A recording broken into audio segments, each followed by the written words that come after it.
तो फिल्म की शुरुआत होती है और हमें एक बिल्डिंग को दिखाया जाता है जिस पर एक लड़का खड़ा था। उसकी हालत बहुत खराब होती है। ऐसा लग रहा था कि वो अभी भी होश होकर नीचे गिर जाएगा। जैसे ही वो नीचे गिरने वाला था, यहीं पर सीन कट होता है, जिसके बाद हमें एक प्रोफेसर दिखाई जाती है जो कि अपने स्टूडेंट्स को लेक्चर दे रही थी इंसोम्निया के बारे में, जो कि एक ऐसी बीमारी है जिसमें इंसान 1 घंटे भी ठीक तरह से सो नहीं पाता। प्रोफेसर कहती है, मुझे भी पहले ये बीमारी थी, मैं भी ठीक तरह से सो नहीं पाती थी। यहीं पर कुछ और स्टूडेंट्स थे जो प्रोफेसर को बताते हैं कि हमें भी इंसोम्निया जैसी बीमारी है। तभी एक लड़की जिसका नाम जेन होता है, वो बताती है कि मुझे तो कभी कभी 3 दिन तक नींद नहीं आती। जेन के मॉम डैड नहीं थे, वो अपनी छोटी बहन और नानी के साथ रहती है। वो देर रात तक पढ़ती थी, बार बार अपने घर के दरवाजे के लॉक को चेक करना कि वो सही तरह से बंद है या नहीं। उसका एक छोटा सा रेस्टोरेंट भी था जिसके लिए 4 बजे से ही वो खाना बनाना शुरू कर दिया करती थी। अब जेन जो कि देर रात तक जागा करती थी,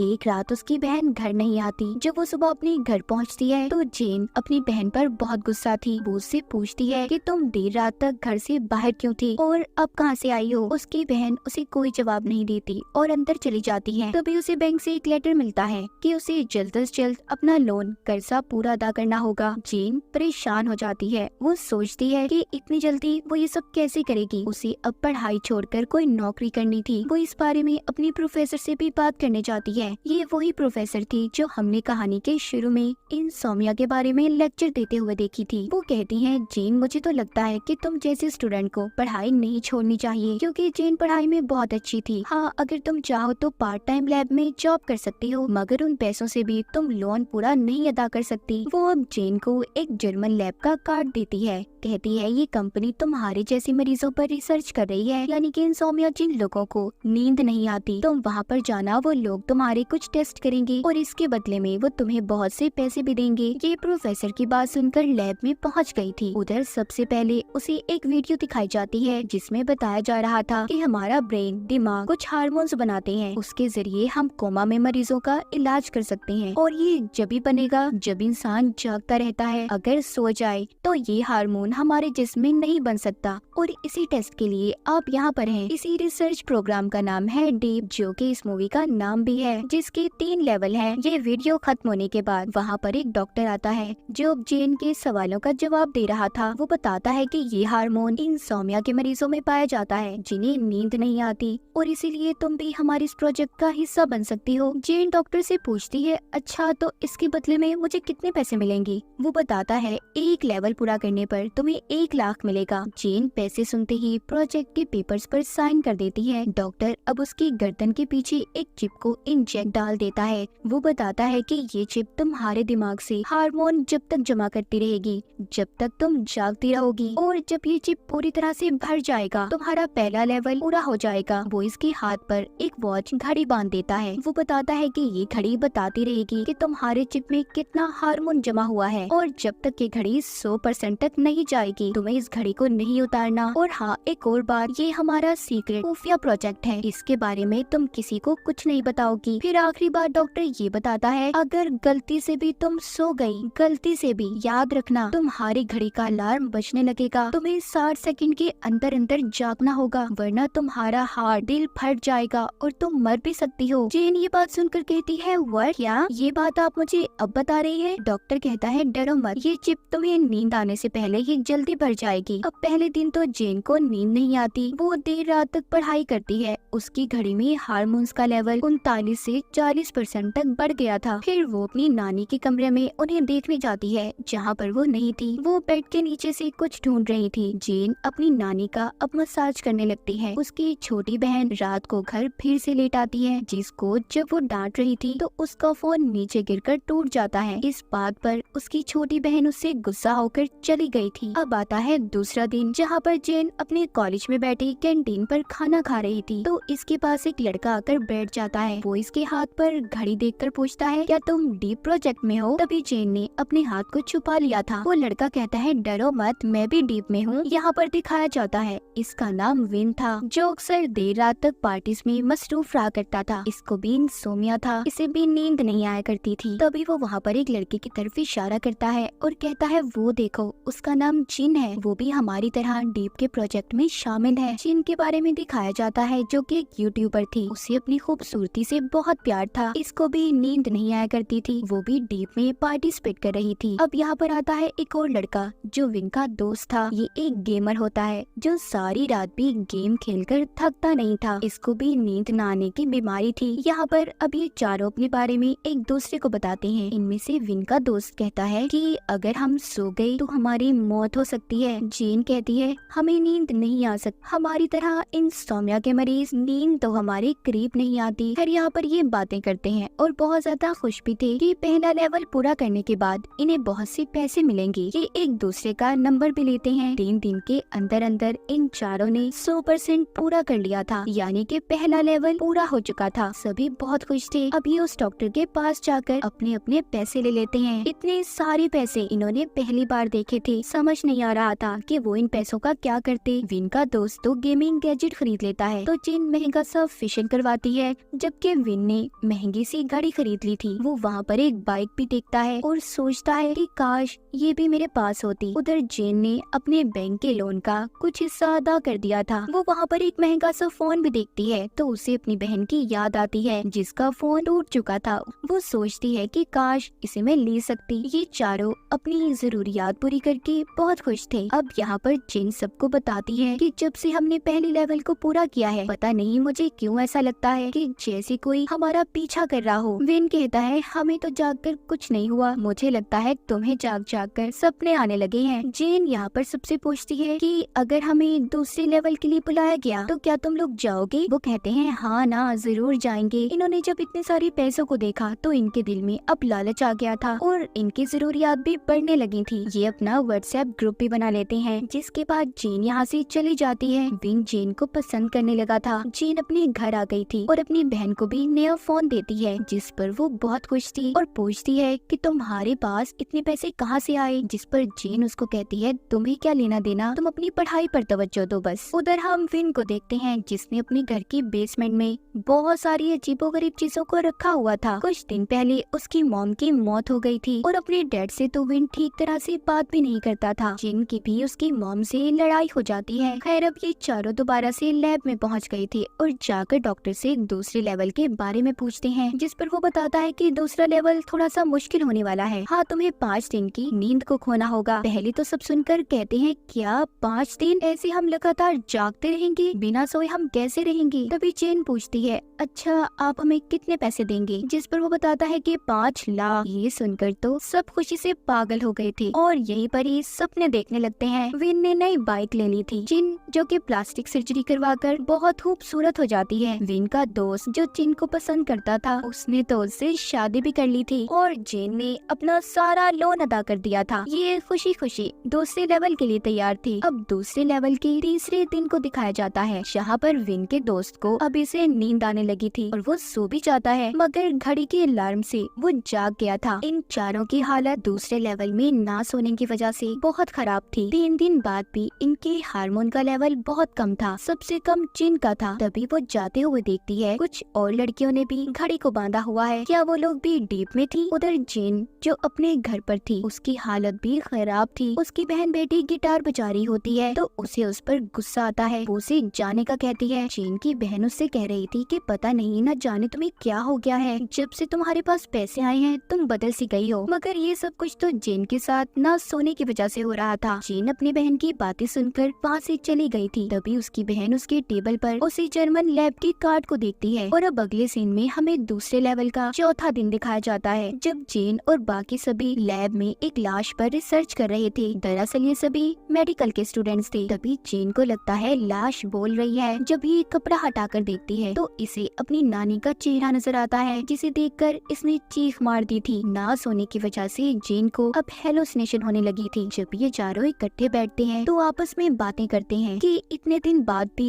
इनकी घड़ी हार्मोन लेवल इतना कम बता रही है। यहाँ पर सिर्फ विन का ही हार्मोन लेवल ज्यादा था। जेन पूछती है क्या तुम वर्कआउट, एक्सरसाइज, वर्जिश वगैरह करते हो? विन कहता है हाँ, मैं बास्केटबॉल खेलता हूँ। जेन कहती है इसका मतलब हमें अपने जिस्म को एक्टिव रखना होगा, जैसे हम खुद को जगा रही हैं, हमें अपने जिस्म को भी जगाना होगा। विन कहता है तो ये बात है, चलो हम ऐसा ही करते हैं। अब ये चारों खूब मौज मस्ती करते हैं, पार्टीज करते हैं, इन्हें बहुत मजा आ रहा था। यहाँ पर विन इन्हें एक ड्रग दिखाता है जिसे पीने से नींद नहीं आती। जेन पूछती है कि ये तुम्हें कहाँ से मिला, ये आम मार्केट में तो नहीं मिल सकता। विन कहता है हाँ मैं जानता हूँ, मैंने इसे लैब से चुराया है। जेन कहती है क्या तुम जानते हो, तुम्हें इस सिलसिले में पुलिस पकड़ कर ले जा सकती है। वो उससे कहता है डरो मत, ऐसा कुछ नहीं होता, एक तो तुम डरती बहुत हो। वो उसे जूस में मिक्स करता है। सबसे पहले वो खुद पीकर दिखाता है, देखो मुझे कुछ हुआ नहीं ना। अब वो भी तीनों अपने जूस में उस ड्रग को डालकर पी जाते हैं क्योंकि इन्हें जागना था। ये अब गाने लगाकर खूब मस्ती करते हैं। तभी जेन को न जाने क्या हो गया था, वो ज़ॉम्बी की तरह चलते हुए आगे जाकर खूब डांस करती है। दरअसल ये इनके साथ उस ड्रग की वजह से हो रहा था। इधर दूसरी तरफ जेन विन के दोस्त के कमरे में जाती है जहाँ पर उसे अपनी ही आवाज आ रही थी। जब वो जाकर देखती है तो कंप्यूटर स्क्रीन पर उसकी वीडियोस चल रही होती हैं। उसे यहाँ पर समझ आती है कि जो उसे लगता था कि कोई उसका पीछा कर रहा है वो कोई और नहीं बल्कि विन का दोस्त था। जिनको अब ये लगने लगा था कि ये कोई साइको लवर पागल आशिक है। ये सोच कर वो टेंशन में बेहोश हो जाती है। उसकी घड़ी का अलार्म भी बजने लगा था। तभी कमरे में बाकी तीनों भी आ जाते हैं। विन का दोस्त उसकी ऐसी हालत देखकर बहुत रोता है। वो कहता है ये सारी तैयारी तो मैंने बस इसलिए की थी कि मैं इसे बता सकूं कि मैं इसे कितना प्यार करता हूँ। जेन देखती है जेन को सांस आना बंद हो गया था। वो जल्दी से उसे CPR देती है, यानी कि वो उसे अपने मुंह से सांस दे रही थी। आखिर कुछ सेकंड में जेन को होश आ गया था। वो देखते हैं इसी दौरान उनकी घड़ियों पर हार्मोन्स का लेवल भी 100% हो जाता है, यानी कि इन्होंने दूसरे लेवल को पूरा कर लिया था। ये अधमरी हालत में अब डॉक्टर के पास जाते हैं और उससे कहते हैं कि हमारे पैसे दे दो। डॉक्टर कहता है वाह तुमने तो दूसरा लेवल पार कर लिया जिसको आज तक कोई भी नहीं कर पाया, तुम लोग तीसरा लेवल भी कर सकते हो। वो कहते हैं नहीं बस अब नहीं, हमें हमारे पैसे दे दो। फिर वो अपने पैसे लेकर वापस आ गए थे। सुबह को दिखाया जाता है चारों अपने अपने घरों में ऐसे सो रहे थे कि जैसे पता नहीं कितने वक्त बाद सोए हों। अपनी अपनी नींद पूरी करने के बाद वो कॉलेज जाते हैं। जेन की प्रोफेसर उससे कहती है कि तुम्हारी टेस्ट में बहुत कम नंबर्स आए हैं, हालांकि तुम एक अच्छी स्टूडेंट हो और पैसे कमाने के लिए जो कुछ भी तुम कर रही हो ठीक है, मगर अपनी पढ़ाई को इसके पीछे खराब मत करो। एक दफा पढ़ लो फिर जिंदगी में जो मर्जी करना। उधर जेन से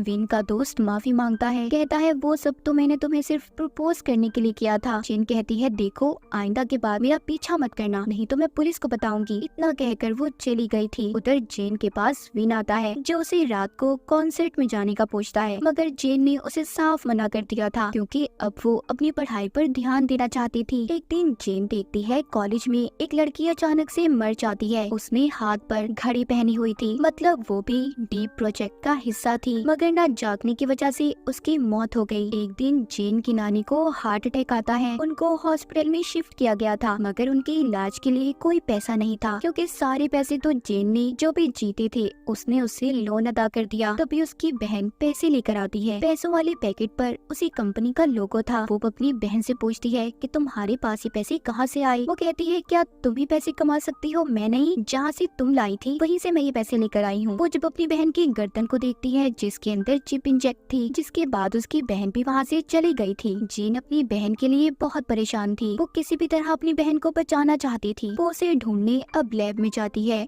जहाँ पर डॉक्टर ने उसकी गर्दन के पीछे तीसरे लेवल के चिप को डाल दिया था। वो कहता है अगर तुम और तुम्हारे दोस्त तीसरे लेवल के लिए मान जाते हैं तो मैं ये चिप तुम्हारी बहन की गर्दन से निकाल दूंगा। जेन अब बहुत परेशान थी। एक तरफ तो उसकी नानी हॉस्पिटल में होती है तो दूसरी तरफ उसकी बहन मौत के मुंह में थी। वो ये सब बातें अपने दोस्तों को बताती है। विन तो सुनकर फौरन मान गया था, मगर जेन और विन का दोस्त मना कर देते हैं। वो अपनी जान को खतरे में डालना नहीं चाहते थे। अब अगले दिन जेन, उसकी बहन और विन लैब में पहुंच गए थे तीसरे लेवल को पार करने के लिए। तभी यहाँ पर विन का दोस्त भी बैठा था। कहता है यार मैंने बहुत सोचा पर दोस्ती के लिए मैं कुछ भी कर सकता हूँ। उधर जिन भी आ गई थी। अब ये खुशी खुशी डॉक्टर के पास जाते हैं। यहाँ पर जेन से जिन पूछती है मैं जानती हूँ तुम्हारे पास कोई प्लान, कोई आइडिया होगा जिससे हम तीसरे लेवल को भी पार कर लेंगे। वो कहती है हाँ, मैंने अपनी कॉलेज की प्रोफेसर से मदद ली है जिसने मुझे इस डीप एक्सपेरिमेंट के बारे में बताया था। वो हमें लैब में जगह देंगी, जब तक हम इस लेवल को पार न कर ले हम वहीं पर रहेंगे। अब वहाँ लैब में प्रोफेसर इन्हें नींद न आने का इंजेक्शन भी लगाती है। प्रोफेसर कहती है कि मुझे माफ कर दो बच्चों, मेरी वजह से तुम फंस गए हो, मैं तुम्हारी मदद करूंगी। अगर कोई भी परेशानी हुई तो तुम मुझे यहाँ पर लगी इंटरकॉम से राब्ता कर सकते हो। अब पहला दिन तो इनका नॉर्मल गुजर जाता है। ऐसे ही यहाँ पर रहते रहते इन्हें 6 दिन हो गए थे। इसका मतलब ये 6 दिन से लगातार जाग रहे थे। विन के दोस्त को तेज रोशनी दिखाई देती है। उसके दिमाग में गेम्स की आवाजें आ रही थी। उधर जिन जब अपना मुंह धोने जाती है तो उसे अपने चेहरे पर एक पिंपल दाना दिखाई देता है। एक पिंपल से कई पिंपल्स बन गए थे। उसका खूबसूरत चेहरा बिगड़ चुका था। उधर जेन को खून आता दिखाई देता है। उसे ऐसा लग रहा था कि जैसे उसकी बहन मर गई हो। विन को भी एक औरत बुलाती दिखाई देती है जो कि उसकी मॉम थी,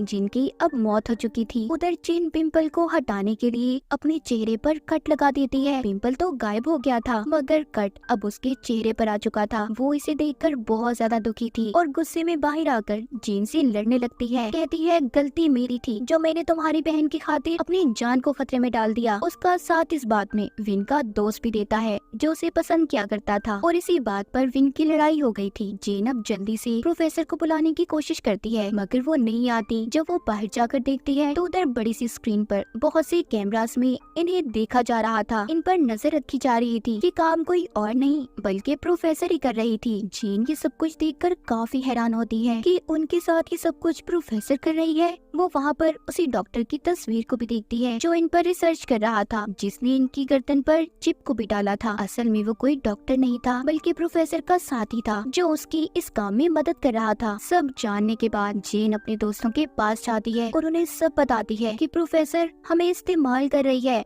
ये सारा प्लान उनका है। सब पुलिस को फोन करने की कोशिश भी करते हैं। तभी उन्हें प्रोफेसर की आवाज आती है जो कह रही थी तुम्हारे फोन यहाँ पर काम नहीं करेंगे। सभी बहुत ज्यादा परेशान हो जाते हैं। 7वें दिन सबकी हालत अधमरी थी क्योंकि एक हफ्ता हो गया था ये लोग सोए नहीं थे। यहाँ पर जेन सभी कैमरास को तोड़ रही थी। विन बेहोश हो जाता है। उसे अपने सपने में अपनी मॉम नजर आ रही थी। तभी कुछ देर के बाद विन की घड़ी जब 0% होता है तो वो मर चुका था। प्रोफेसर उसे लैब से बाहर लाकर उसकी चिप को निकाल लेती है। तभी पीछे से विन उसके सर में डंडे से वार करता है जिससे प्रोफेसर नीचे गिर गई थी। अब यहाँ पर हमें इनका प्लान समझ आता है। दरअसल ये सभी मेडिकल के स्टूडेंट थे तो विन ने यहाँ पर ऐसी दवाई का इस्तेमाल किया था जो इंसान की दिल की धड़कन को कुछ देर के लिए बंद कर देती है और ऐसा लगता है कि वो मर गया। ये सब इन्हीं का प्लान था। सभी प्रोफेसर के पास आते हैं और पूछते हैं कि आपने ऐसा क्यों किया हमारे साथ। यहाँ पर प्रोफेसर पर्दा हटाकर एक मरीज दिखाती है। दरअसल ये वही लड़का था जो हमने कहानी के शुरू में देखा जो छत से कूदने वाला था। ये प्रोफेसर के साथ पढ़ा करता था और प्रोफेसर इस लड़के को पसंद करती थी। ये नींद न आने पर कोई रिसर्च कर रहा था। तभी इसी दौरान इसको मेंटल स्ट्रेस हुआ, दिमाग की परेशानी कि ये छत से कूद गया और उस वक्त से ये कोमा में है। और मैंने जब से इंसोम्निया मरीजों के हार्मोन्स इसे देना शुरू किए तो इसकी हालत बेहतर हो गई। जेन को ये सुनकर गुस्सा आ गया था। वो कहती है क्या इसका मतलब है तुम इसे ठीक करने के लिए अपने स्टूडेंट्स की जान लोगी। वो कहती है हाँ, अगर तुम किसी से प्यार करती तो क्या करती। तभी वो बातों में लगाकर जेन को इंजेक्शन लगा देती है जिससे वो बेहोश हो गई थी। वो यहाँ पर विन के दोस्त को भी इंजेक्शन लगाने वाली थी मगर जिन ने उसे रोक लिया था। विन जेन को होश में लाने की कोशिश कर रहा था मगर उसकी घड़ी का लेवल 0 हो जाता है जिससे सबको ये लगता है कि वो मर गई। उसकी बहन बहुत रो रही थी। वो उसे याद करके जोर से उस पर मुक्का मारती है जिससे जेन होश में आ गई थी। कहानी के आखिर में हमें दिखाया जाता है सभी स्टूडेंट्स को बचा लिया गया था जो इस डीप प्रोजेक्ट का हिस्सा बने थे। विन की अपने डैड के साथ अच्छी दोस्ती हो गई थी। जेन भी अपनी बहन के साथ अपना छोटा सा रेस्टोरेंट चलाने लगी और अपनी नानी का भी ख्याल रखती है। विन और जेन करीब आ चुके थे। हर वक्त मैसेज पर बातें करने लगते हैं। जेन और विन का दोस्त भी अपनी जिंदगी में मसरूफ थे तो 8 घंटे सोने की आदत को डाल लें वरना क्या होगा ये तो आप देख ही चुके हैं। ना सोने से हमारी जिंदगी में क्या कुछ हो सकता है, कितना कुछ बदल सकता है। तो बेवजह तो हरगिज मत जागे। इस फिल्म की कहानी यहीं पर खत्म हो जाती है।